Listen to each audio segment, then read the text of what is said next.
آپ نے ابھی تک ہمارا چینل سبسکرائب نہیں کیا تو ابھی سبسکرائب کریں اور بیل آئیکن کو کلک کر کے ہماری لیٹسٹ ویڈیوز کے بارے میں اپڈیٹ جانیں۔ سبسکرائب کیجئے اور ہم آپ کو لیے چلیں گے آپ کی فیوریٹ ویڈیو کی طرف۔ بسم اللہ الرحمن الرحیم۔ السلام علیکم، میں ہوں مسز کوثر اور آپ دیکھتے ہیں میرا یوٹیوب چینل مسز کوثر چینل۔ آپ یقیناً جانتے ہیں کہ میرا تعلق سیکنڈ لینگویج اردو کی کوڈ 3248 سے ہے، جو پیپر 1 پیپر 2 کا کوڈ ہے۔ تو میں یہ ویڈیوز میں اس لیے کر رہی ہوں تاکہ ان اسٹوڈنٹس کو بہت آسانی ہو جن کو مضمون نگاری میں، رپورٹ رائٹنگ میں، خطوط نگاری میں اور مکالمہ نگاری میں جو ہے وہ مہارت حاصل نہیں ہے، لیکن ان ویڈیوز کو دیکھ کر ان پر مہارت حاصل کر سکتے ہیں کہ کسی بھی موضوع پر کچھ بھی لکھنے کے لیے آتا ہے تو وہ بغیر کسی تردد کے اپنا کام وہ آسانی کے ساتھ کر سکتے ہیں، اور ان کی تحریر سے ان کے ایگزامنر جو ہیں وہ بھی مطمئن ہوں گے انشاءاللہ تعالیٰ۔ یہ واقعہ 1903 کا ہے۔ ممبئی ہائی کورٹ میں ایک اہم مقدمہ سنا جا رہا تھا۔ ممبئی کارپوریشن اس مقدمے میں ایک فریق تھی۔ بمبئی کو کہتے تھے، ٹھیک ہے۔ تو ممبئی کارپوریشن اس مقدمے میں ایک فریق تھی۔ اس کی شہریوں کی بڑی تعداد مقدمے کی کارروائی دیکھنے آئی تھی۔ اس پیشی پر لوگوں کا ہجوم کچھ زیادہ ہی تھا۔ عدالت کا کمرہ کھچا کھچ بھرا ہوا تھا۔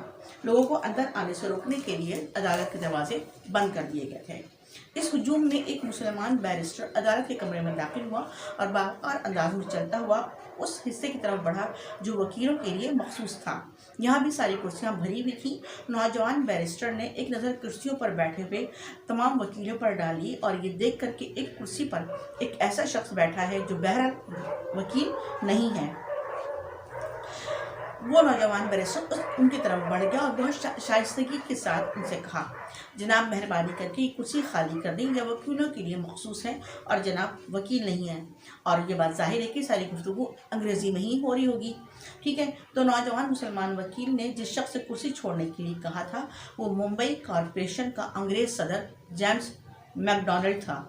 اس نے نوجوان بیرسٹر کی بات سنی تو برہم ہو کر بولا، میں ٹھیک ہوں، آپ اپنے لیے کوئی اور کرسی تلاش کریں۔ بالکل نہیں جناب، یہ کرسی وکیلوں کے لیے ہے، میں وکیل ہوں اور اس پر میں ہی بیٹھوں گا، مہربانی کر کے آپ اسے خالی کر دیں۔ بیرسٹر نے کہا، اور اگر میں اسے خالی نہ کروں تو؟ جیمز میک ڈونلڈ نے بہت غصے سے کہا۔ اسے دوہرا غرور تھا، ایک تو انگریز ہونے کا اور دوسرے ممبئی کارپوریشن کی صدارت کا۔ تو نوجوان بیرسٹر نے جواب دیا کہ مجھے مجبوراً کلرک آف دی کورٹ سے شکایت کرنی پڑے گی، وہ جناب کو اس کرسی سے اٹھا دے گا۔ نوجوان بیرسٹر نے بڑے اعتماد بھری آواز میں کہا، اور جیمز میک ڈونلڈ کو ان کی اس اعتماد پر اور مزید غصہ آیا اور اس نے کہا، تو پھر جائیے اور کلرک آف دی کورٹ سے کہیے کہ مجھے یہاں سے اٹھا دے۔ ٹھیک ہے، میں کلرک آف دی کورٹ کو سے کہتا ہوں۔ اس کے بعد نوجوان کلر آف دی کورٹ کے پاس پہنچ گیا، اس سے کہا، ادھر سامنے دیکھیے، وکیلوں کے لیے مخصوص کرسی پر ایک غیر وکیل شخص بیٹھا ہوا ہے، آپ اس سے کہیے کہ کرسی چھوڑ دیں اور کہیں اور جا کر بیٹھے۔ کلر آف دی کورٹ نے اس طرف دیکھا تو کانپتی ہوئی آواز میں کہا، مسٹر یہ آپ کیا کہہ رہے ہیں؟ آپ انہیں پہچانیے، یہ صدر کارپوریشن مسٹر جیمز ہیں، انہیں اس کرسی سے کون اٹھا سکتا ہے؟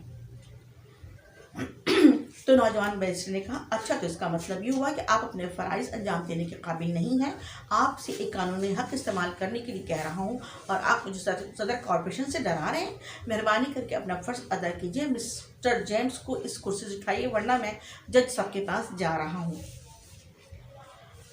کلرک نے گڑگڑاتے ہوئے کہا، مہربانی فرما کر آپ تھوڑی دیر کے لیے رکیے، میں صدر کارپوریشن صاحب سے درخواست کرتا ہوں کہ خدا کرے وہ میری درخواست مان لیں اور آپ کے لیے کرسی خالی کر دیں۔